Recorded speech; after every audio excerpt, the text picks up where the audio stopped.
li nga xamante ni moom mooy ay jéego ñu ngi ko ciy def parce que it ku ne xam na ni gendarmerie donc fii légion Thiès lañ dépendre wante li jëm ci wàllu commandant donc brigade bi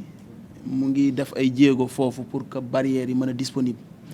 comité d'organisation bi it yaakaar naa de war na ci taxaw pour que bu barrière disponible ñu mën ko transporter indi ko donc ci bésu màggal gi soobee yàlla.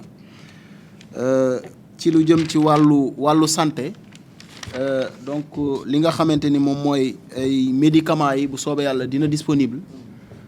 te sax la veille incha allahu rabbi donc ci la ñu prévoir bu soobee yàlla médicaments yooyu disponible pour que donc ñi nga xamante ni ñoom ñooy ñëw ci màggal gi képp koo xamante ni rek am na ci loo xamante ni jàmbat nga ko fa bu soobee yàlla ñu mën laa jël en charge comme ni mu waree. lu jëm ci matériel lavage des mains yi incha allah également dina disponible te ci loolu sax équipe médicale bi prévoir nañ bu soobee yàlla comme ni ko comité d'organisation bi sàkkoo donc ñu yokk ko ba lépp loo xamante ni maanaam mooy ay feebar ñu mën koo moytandiku parce que it raxas say loxo dina tax nga aaru ci yenn feebar yi. Croix-Rouge bu soobee yàlla dina intégrer dispositif boobu nga xamante ni donc moom la MCD di mettre en place. nga xamante ni dina am ay postes médicaux avancés ñaar notamment benn bi sax ci kër sëriñ bi pour que donc gën a maanaam faciliter li nga xamante ni moom mooy pèlerins yi donc gën a aar seen wérgu yaram bu baax a baax a baax. ci lu jëm ci wàllu hydraulique bu soobee yàlla juróomi camion citerne loolu la comité d'organisation bi sàkku OFOR engagé wu na pour donc mettre en place juróomi camion citerne yooyu. Camions yooyu nag la veille du màggal bu soobee yàlla dina disponible donc à savoir donc le 5 incha allah donc camions yooyu dina disponible. lu jëm ci wàllu assainissement aussi wax nañ ko fi mais loolu xam naa dinañ ko yegge waa ONAS bu soobee yàlla par rapport ak 2 camions vidange yi nga xam ne sollicité ngeen ko mais it lu jëm ci toilettes mobiles yi au nombre de 15. li jëm ci Ageroute yaakaar naa sax yéen a ma yegge ni donc ñoom commencé nañu lu jëm ci grattage yi en tout cas jël nañ ci bu soobee yàlla dañ ko def. Communication aussi yaakaar naa Sonatel wax na ci lu jëm ci surtout ay kits yi nga xamante ni donc dañ ko mettre à la disposition donc des pèlerins mais au-delà donc am li nga xam ne mooy surtout ay antennes mobiles pour mën a vraiment yombal communication bi.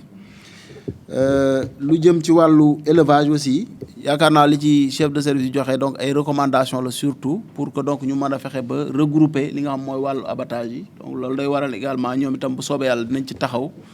ci niñ ci war a taxawee pour que lépp loo xamante ni nit ñi dinañ ko jëfandikoo ci lu jëm ci wàllu yàpp bu soobee yàlla mu nekk loo xamante ni lu sell lay doon. ci wàllu commerce it yaakaar naa bu soobee yàlla chef de service commerce dina ànd ak service d'hygiène pour que lépp li nga xam moom mooy li ñu fay jaay ñu mën ko contrôler ba xam ni que loolu sell na te it méngoo na ak li nga xamante ni nit war na koo jëfandikoo dugal ko ci biiram. ci loolu it service du commerce yaakaar naa assuré nañu par rapport ak prix yi que donc en tout cas amul benn produit boo xamante ni donc prix dina yokk te it li jëm ci wàllu contrôle li jëm ci wàllu stock yi. bu soobee yàlla donc stock yi incha allah dina am disponibilité boo xam ne disponibilité bi suffisante lay doon yaakaar naa su ma juumul loolu moom mooy principalement en tout cas li nga xamante ni moom moo ñu réuniroon peut-être wàllu énergie aussi peut-être rappeler baax nañu fàttali également que Sénélec bu soobee yàlla dina def lépp lu man ba coupure courant bañ a am foofu waaye it ci li jëm ci wàllu poto yi nga xamante ni ay poto en bois la nga xamante ni donc au nombre de 15 la ñu war leen remplacer comité d'organisation bi li yéene mooy ñu nekk ay poteaux en ciment mais Sénélec donc en tout cas dina ci jéem a xool donc lan lañ ci mën a def su fekkee mën nañ remplacer poteaux yi ñu remplacer ko à défaut aussi wax nañ leen it su mënul nekk poteau en bois am na ay poteaux en fer donc au moins en tout cas loolu ñu vraiment ñu taxaw ci di nga xam ne noonu lañ ci war a taxawee ba poteaux yooyu ñu satisfaire ko dina mën a tax maire bi nga xamante ni jënd na ay ampoule déjà pour changer ampoule yi nga xamante donc ñoom ñoo nekk ci poteaux yooyu donc maire bi mën ko changer parce que poteaux yooyu xañ na kenn mënu faa yéeg amul sécurité bi nga xam moo tax pour ñu mën a changer ampoule yooyu donc loolu moom moo empêché loolu ba léegi donc ñu ngi gërëm ñëpp di leen jaajëfal di leen sant également ci teewaay bi engagement yi nga xamante ni donc jël nañ ko fi ñu matal ko incha allah pour que màggal gi lépp jaar ci jàmm ak salaam ba bu ñu fa jógee vraiment ñu mën a am alhamdulilahi rabbil alamin en tout cas jaajëfu sëñ bi. moom moo ñu fi dajale tey muy waajtaayu màggal Daaru Salaam Kër Madiop Séeréer bi nga xam ne tey préfet moo ko woote woon pour lu gën a tax màggal gi mucc ayib lépp dërli ci yoon. bi mooy 40e édition bi nga xam ne ñu sëñ Ismaïla Diouf mi ngi koy woote gannaaw bi nga xam ne mi ngi wuy si woon sëñ Abdou Lahad fii jamono si Abdou Lahad fii ci Touba ba sëñ Abdou Lahad dal di koy jox ndigal ngir mu nekk ci liggéey bi nga xam ne ci la nekk tey. gannaaw bi nga xam ne ren mooy 40e édition bi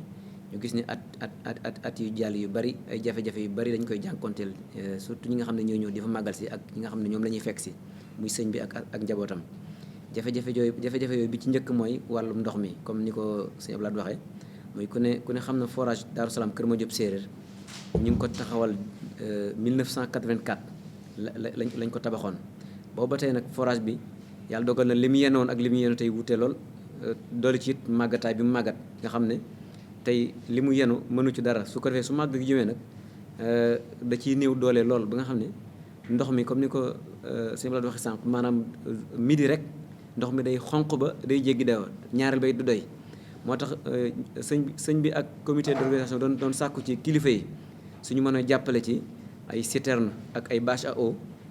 pour mën a jàppale forage bi ak ba nga xam ne ndox mii màggal si duñu manqué ndox. waaye gannaaw loolu su màggal gi passé ñu jàppale ci forage ñaareelu forage bu seconde forage bi ndax forage bi ku ne xam ne néew na doole ci li mu yenu ndax tey su doon bañ ko taxawalee tey benn la yenu tey su ma yeboon yenu na téeméer ndax mboolem dëkk yi ko wër yëpp ci forage bi la ñuy naane. wàllum kaaraange it ñëw nañ ci commandant Ndiaye ñëw na fi wax dëgg fa yàlla wax nañu ne incha allah rabi sécurité bi danañ fexe ndax comité bi demandé nañ ko 100 éléments gendarmerie ak 100 barrières nee na incha allah rabi barrière moom disponible mais éléments yi affirmé nañu ne dinañ fexe ba lu mu néew danañ am 75 éléments. xëy na ñoom yàlla dogal na maîtriser nañ bés bi ndax xam nañ bés bi dayoom ak tolluwaayam beneen dañ ci jël mboolem matuwaay yoo xam ne war na ci rek ci wàllu sécurité danañ ko ci jéem a jël ànd ko administration bi ba lépp loo xam ne war na ci rek sécurité incha allah danañ ko def. wàllu wér-gu-yaram it maanaam ñu yor commission santé bi gaaral na seen i bëgg-bëgg muy lu jëm ci wàllu médicaments yi nga xam ne at mu jot dañuy gis ni léeg-léeg suñ tàmbalee faj daanaka balaa ñoo egg ngoon garab yi dañuy jeex ba sàkku nañ ci médecin chef ngir mu jàppaleen ba dotation bi nga xam ne moom la ñuy octroyé at mu jot moom la ñuy andi at mu jot ci màggal gi ñu gën koo dolli ba nga xam ne lu mu bon dana mën a dem ba màggal gi jeex. médecin chef bi wax na ni incha allah dana def seen kéem kattan wax nañ ko it ne wàllu ambulance yi ndax ku ne xam na ni ren am na daayira bu ñuy wax commission finance cellule Italie fexe nañ ba jënd benn ambulance pour district sanitaire bu Daaru Salaam Kër Madiop Séeréer waaye ñu ngi sàkku ci médecin chef ngir gën gaa néew ñu doolaat ñaari ambulance mu ñett ndax su ko defee ñaanu ko yàlla waaye su amee cas évacuation bi su demee su ba amaatee beneen seen ginnaaw am ñu mën a sowee ñooñu. waaw loolu daal sàkku tey it garab yi di ñëw à temps ndax dañoo seetlu ni garab yi at mu jot bésu màggal gi la ñëw te ku ne xam ne ni gan yi dañuy teel am ñoo xam ne dañuy ñëw ñetti fan avant màggal gi am ñoo xam ne dañuy ñëw ajjuma ja te ñoo ñëpp am ñoo xam ne léeg-léeg dañuy ñëw ak ay coono ak ay tawat te ñooñu dafa war ñu taxaw leen te su garab yi yéexee ñëw loolu day sooxe waaw jërëjëf ci gàtt daal loolu moo nekkoon point yi ak am na yeneen nag waaye lépp xeju ci waaye ci gàttal ñu ngi sàkku ci autorités yi ñu jàppale ñu ci yoon wi defaral ñu ko ndax ministre bi assemblée nationale waxoon na ni yoonu tiib Daaru Salaam Kër Madiop Séeréer njenne defar tali nañ ko te fii may wax ak yow suuf la kon nag ñu ngi doole sàkku ci président bi nga xam ne moo waxoon ni moo koy tëli ak autorité bi nga xam ne ñoo yor wàllu yoon yi ñu dimbale sëñ bi dimbale askan wi defal leen ko goudron muy Daaru Salaam Kër Madiop Séeréer tiib Daaru Salaam Kër Madiop Séeréer njenne ndax 21 kilomètres dong la kon nag loolu ñu ngi koy doole sàkku ci nguur gi baax ñu jàppale ñu ci fii ak màggal xat na waaye nag su paasee ñu ngi koy sàkk ci ñoom ngir ñu tëlil ñu ko ndax ku ne xam na ni màggal gi mbooloo mu toll nii ñëw Daaru Salaam foofu waruñ jaar ci suuf ndax daaw rek donte at mu jot dañ koy fàkk waaye teewut mu am accident ndax la fay ñëw ci mbooloo moo takku